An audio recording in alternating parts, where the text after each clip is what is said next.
Hello and welcome to study 24 HR। तो स्वागत है एक बार फिर से आप सभी का हमारे रीजनिंग के सेशन में।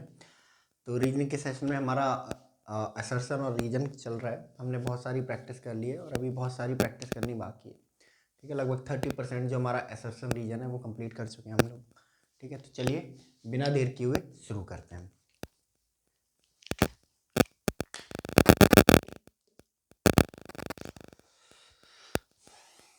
क्वेश्चन,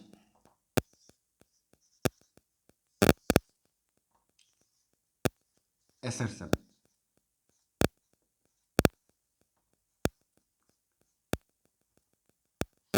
असर्शन क्या कह रहा है कि the British sovereignty continue to exist in India. The British sovereignty, the British sovereignty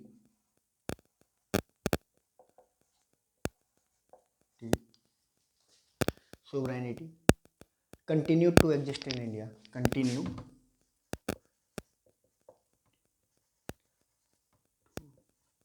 exist in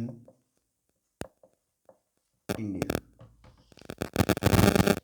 Reason,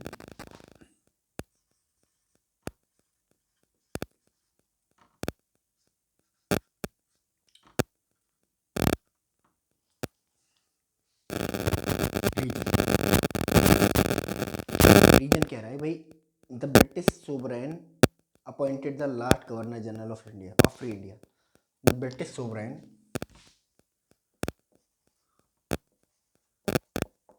British sovereign the British sovereign appointed the last governor general of India. Appointed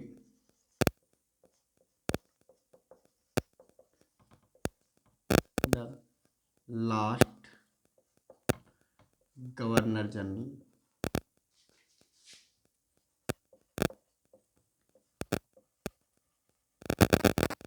of free India. ठीक है, और ये सवाल पूछा गया है mat 2004 में। Mat 2004 में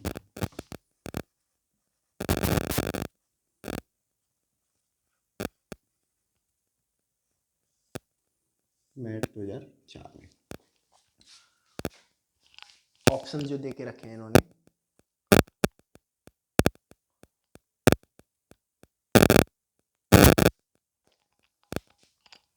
ए if both A and R are true and R is the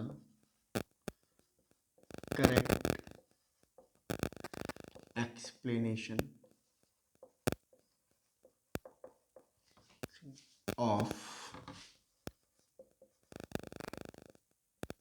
A. B,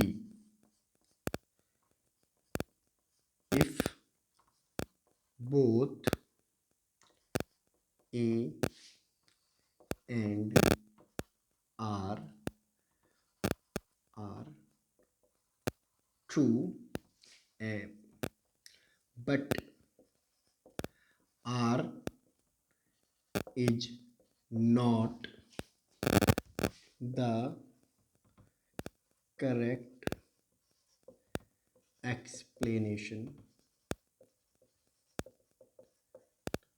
of A. C, if A is true and R is false. D, if A is false and R is true। ठीक है, ये है mat 2004 का question. ठीक है, तो assertion reason के question करने के दो स्टेप होते हैं। स्टेप 1 क्या होता है?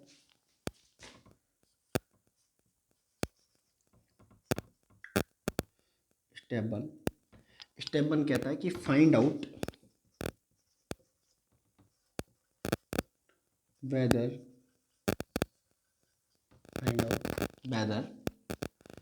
both A and R are true or not. Step 2, find out whether R is correct explanation of A और नॉट। ठीक है, ये दो स्टेप दिए हुए हैं। ठीक है, तो पहला स्टेप क्या है कि सबसे पहले फाइंड आउट करेंगे कि जो हमारे ए और आर हैं वो ट्रू है या नहीं है, दोनों के दोनों। ठीक है, तो हम असर्शन की तरफ चलते हैं। ठीक है, असर्शन की तरफ हम लोग चलते हैं। कह रहे हैं कि भाई British sovereignty continue to exist in India. ठीक है, the British sovereignty continue to exist in India. जो यानी कि जो ब्रिटेन का जो ऑर्डर है, जो सोवरेनिटी है, संप्रभुता है, वो जो भारत है उसमें एग्जिस्ट रही। ठीक है, तो क्या अभी ब्रिटेन की सोवरेनिटी है हमारे यहाँ पे? हमारे जो डिसीजन है क्या ब्रिटेन लेता है? नहीं, हम इंडिपेंडेंट डिसीजन लेते हैं। ठीक है, हम इंडिपेंडेंट डिसीजन लेते हैं, इसी वजह से ये जो है गलत हो जाएगा। ठीक है, कह रहे हैं कि भाई the British sovereign appointed the last governor general of free India.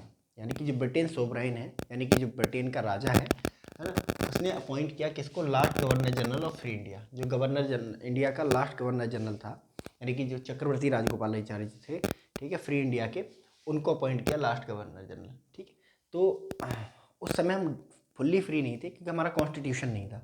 ठीक है, इसलिए जो ब्रिटेन सोवराइन था उसने हमारे यहाँ जो लास्ट गवर्नर जनरल है उसको अपॉइंट किया फ्री इंडिया के। तो ये वाला जो है ठीक हो जाएगा। ठीक है, तो बोथ ट्रू होना जरूरी होता है, तभी हम स्टेप 2 पर जंप करते हैं। अब इनमें से एक गलत है, एक सही है, तो देखो कौन सा ऑप्शन ठीक है इसमें से। If A is false and R is true, option D will be the correct answer. ठीक है, चलो इसको नोट कर लो एक बार आप।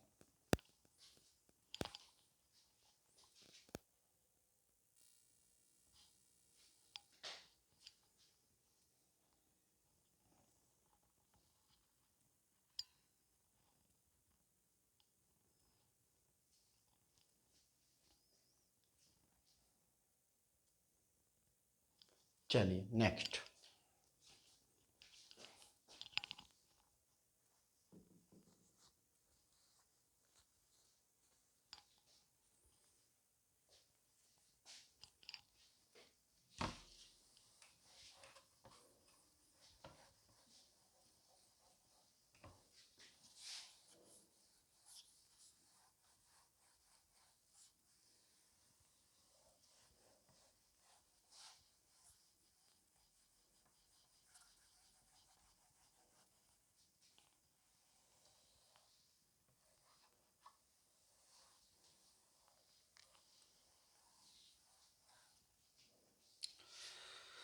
चलिए next question. assertion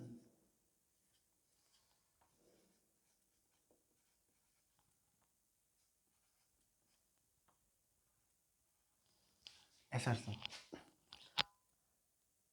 increase in carbon dioxide would melt polar ice।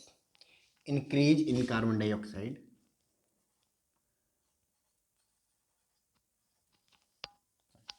increase in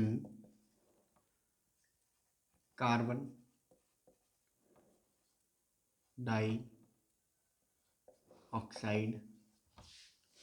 उनकी carbon dioxide would melt polarize would melt polarize would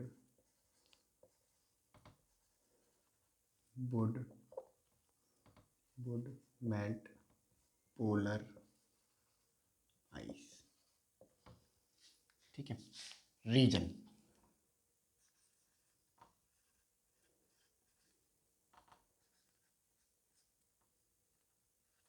ठीक है. रीजन क्या कह रहा है कि भाई global temperature would rise, global temperature would rise, global temperature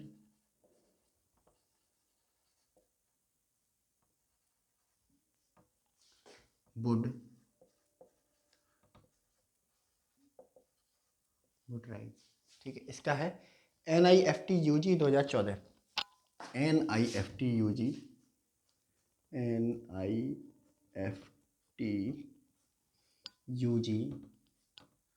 2014.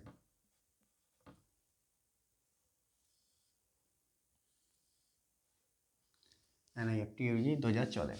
Option A, if both A and R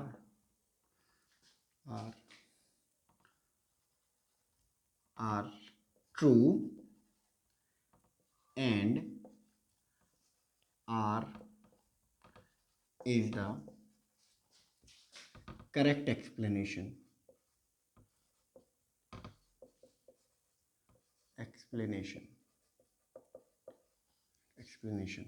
of A. R is the correct explanation of A. ठीक है. Option B, if both A and R are true but R is not the correct explanation of A. C, if A is true and R is false. D, if A is false and R is true. ठीक है. ये question है हमारा assertion और reason. ठीक है. तो कैसे सॉल्व करेंगे, हमारा 2 स्टेप फॉर्मूला है इन क्वेश्चंस को सॉल्व करने का. ठीक है. तो step 1,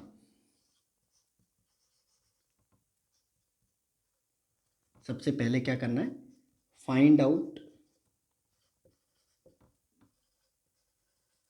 weather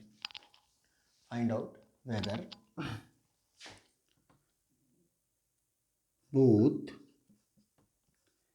A and R are true or not. Step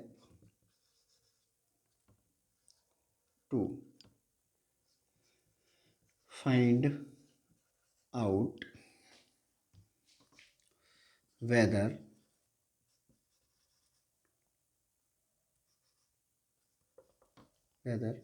R is correct explanation of A or not. ठीक है. मतलब पहले हमें फाइंड आउट करना है कि both A and R correct और नॉट, यानी कि जो दोनों ए और आर हैं वो करेक्ट हैं या नहीं है। ठीक है, अगर करेक्ट हैं तो हम स्टेप 2 की तरफ बढ़ेंगे, अदरवाइज हमारा जो क्वेश्चन है वो स्टेप 1 पे ही खत्म हो जाना है। ठीक है, अगर दोनों करेक्ट होते हैं तभी हम स्टेप 2 की तरफ बढ़ेंगे। ठीक है, तो चलिए देखते हैं कि जो ए एंड आर हैं उनकी पोजीशन क्या है। असर्शन असर्शन कह रहा है कि असर्शन कह रहा है कि increase in carbon dioxide, increase in carbon dioxide would melt polar ice. ठीक है, कह रहा है कि भाई जो कार्बन डाइऑक्साइड है उसकी वजह से क्या होता है, जो पोलर बर्फ, जो ध्रुवों पर हमारे हमें पता है अर्थ के दो पोल हैं, नॉर्थ पोल साउथ पोल, उन पर बर्फ जमी हुई है।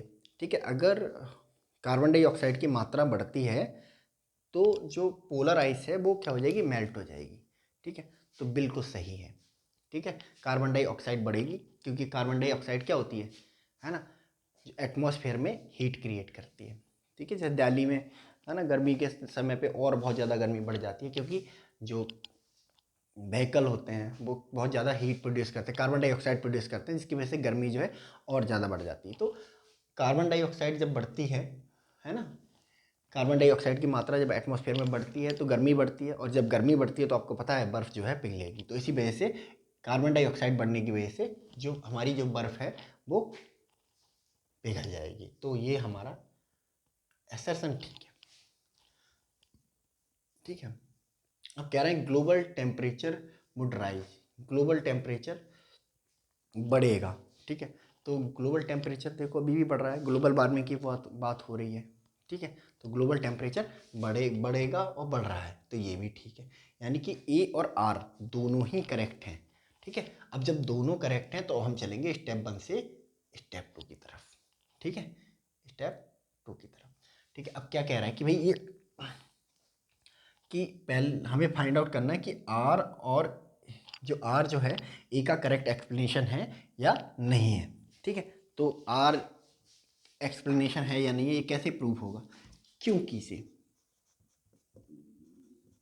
क्योंकि ये पहली शर्त है कि क्योंकि से कनेक्ट होनी चाहिए, बिकॉज से कनेक्ट होनी चाहिए।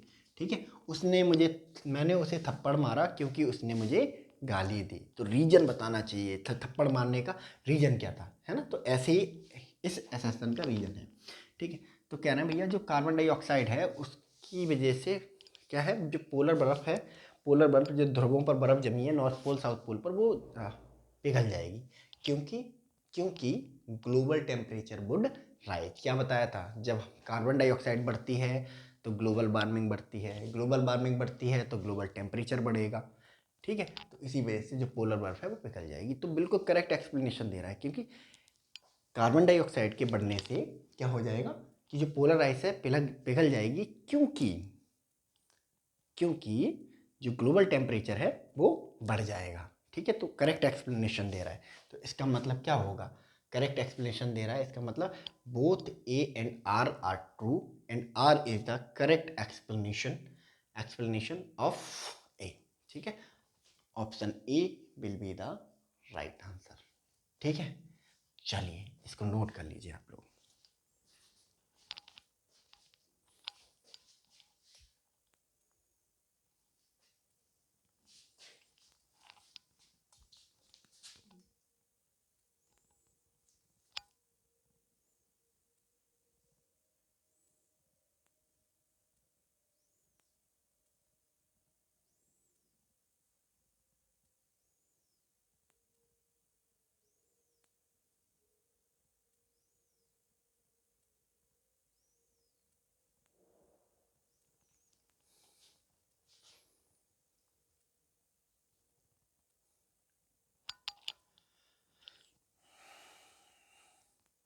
चलिए नेक्स्ट,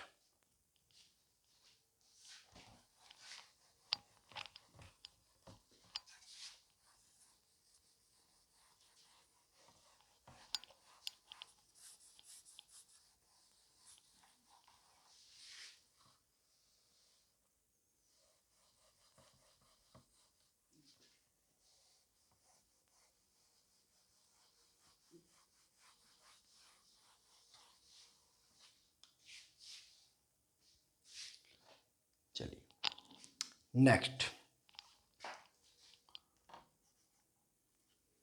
assertion ए। क्या कहता है assertion? assertion कहता है कि we prefer to bear white cloth in the winter. We prefer to bear white cloth in winter. ठीक है। Reason,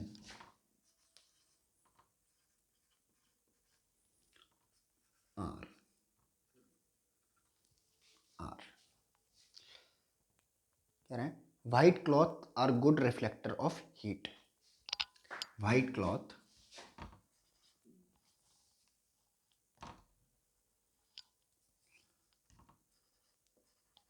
white cloth are good reflector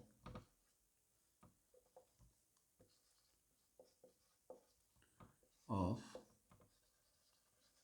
heat. और ये सवाल जो है पूछा गया है, ये सवाल पूछा गया है आरआरबी एनटीपीसी 2016 में। आरआरबी एनटीपीसी 2016 में। आरआरबी एनटीपीसी 2016 में। एनटीपीसी 2016 में। ऑप्शन ए, ऑप्शन ए क्या कहता है? ऑप्शन ए कहता है कि if both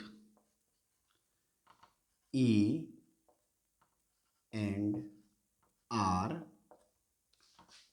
are true, if both A and R are true,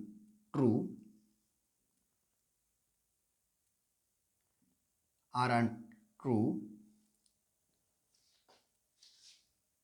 and R is the correct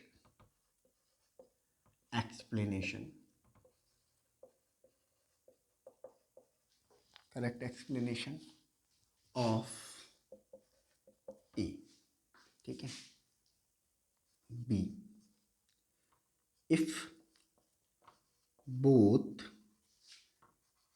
A and R are true, but R is not the correct explanation of A। C,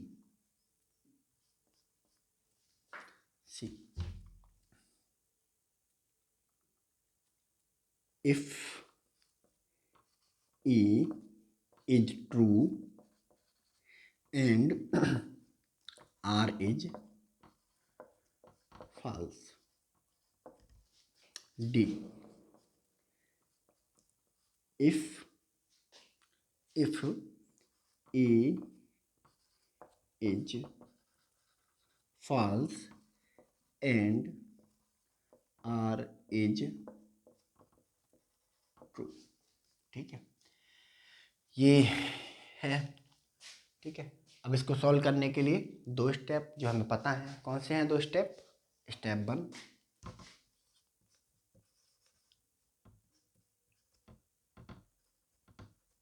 find out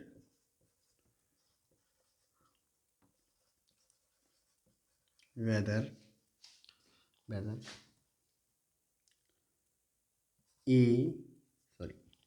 both A and R are true or not. Step 2, find out whether R is correct explanation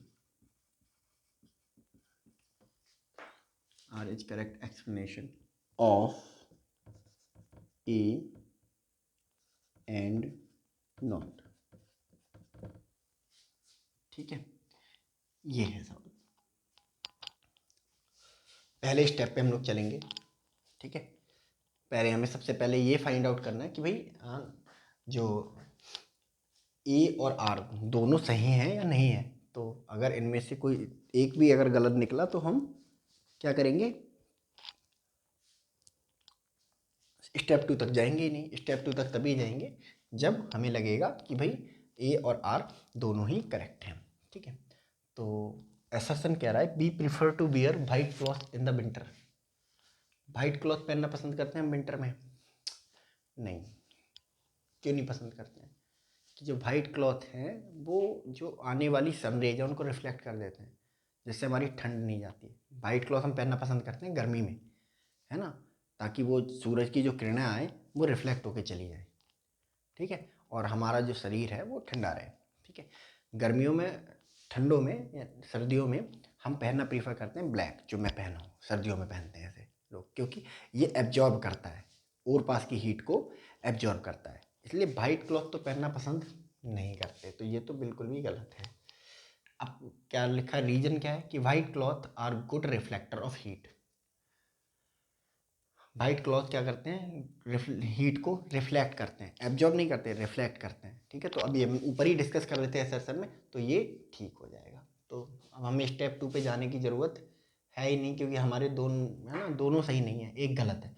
तो assertion ए गलत है, reason ठीक है हमारा। तो यानी कि कौन सा ऑप्शन ठीक होगा, if A is false and R is true.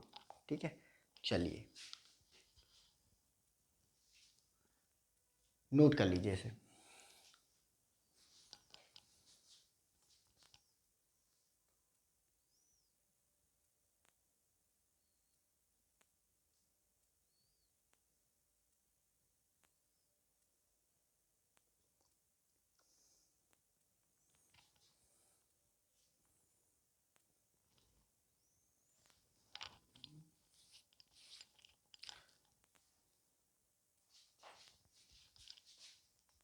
चलिए नेक्स्ट।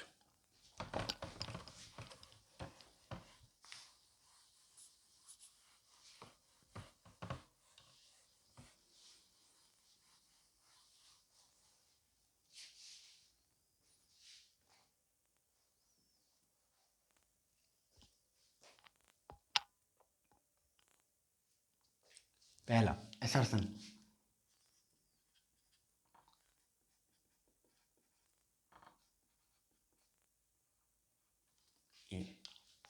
असर्शन क्या है, forest cutting is undesirable.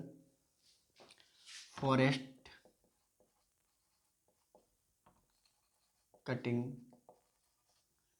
Is undesirable from the point of view of soil erosion. ठीक है, reason,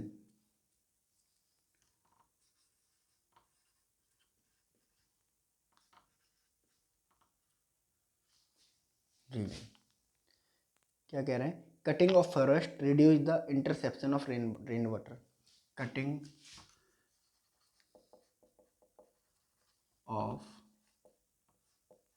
forest reduce the interception interception of rain water, of rain water, water. MAT 2008, MAT 2008।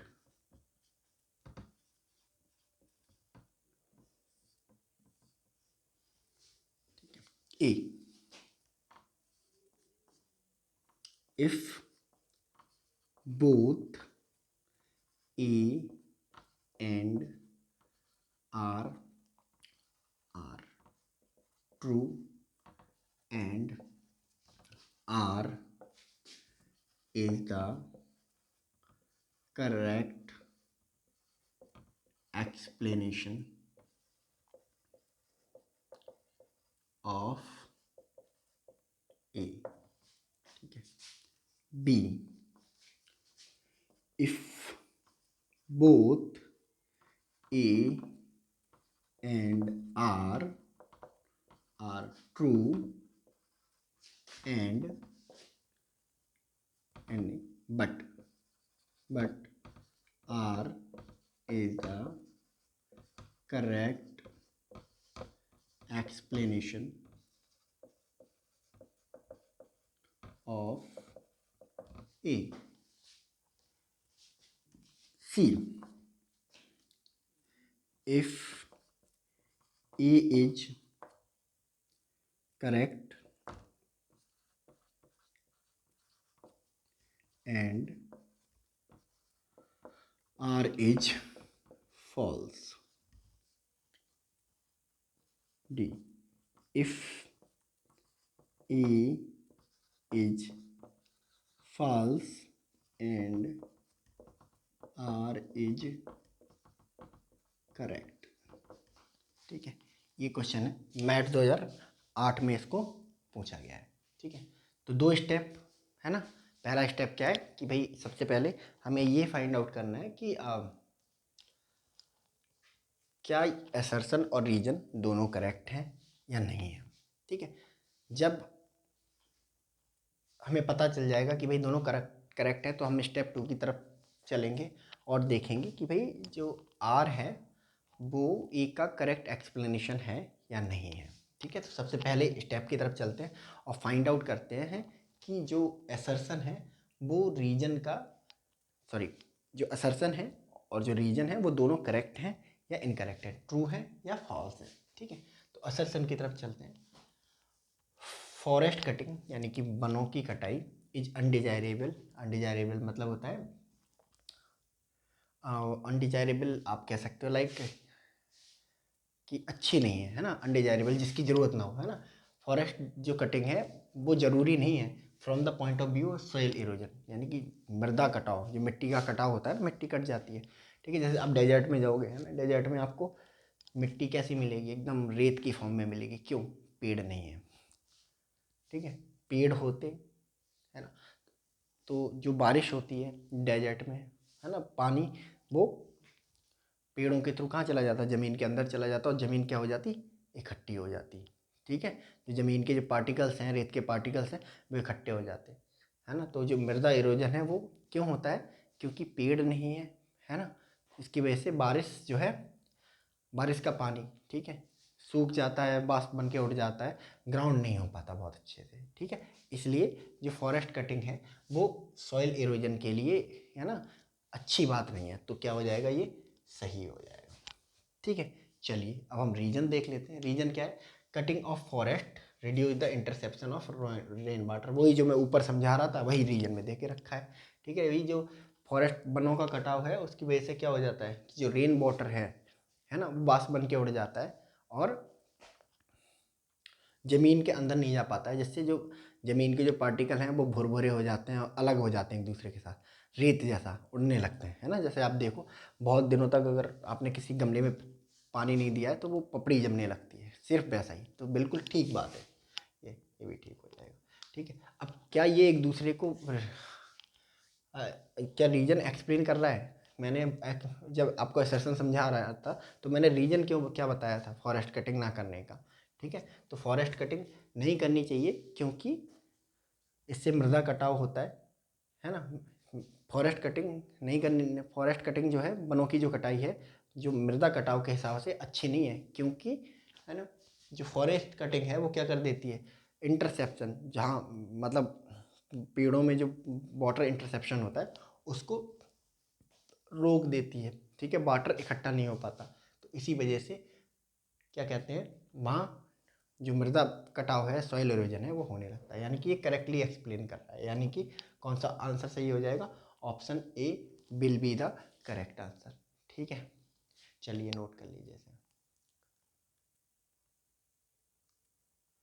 चलिए ठीक है, आज के session में हम लोग इतना ही रखते हैं, है ना। मिलते हैं हम लोग नए सेशन में, तब तक के लिए आप लोग अपना ध्यान रखिए और अच्छे से मेहनत से पढ़ाई कीजिए। Thank you so much, God bless you all.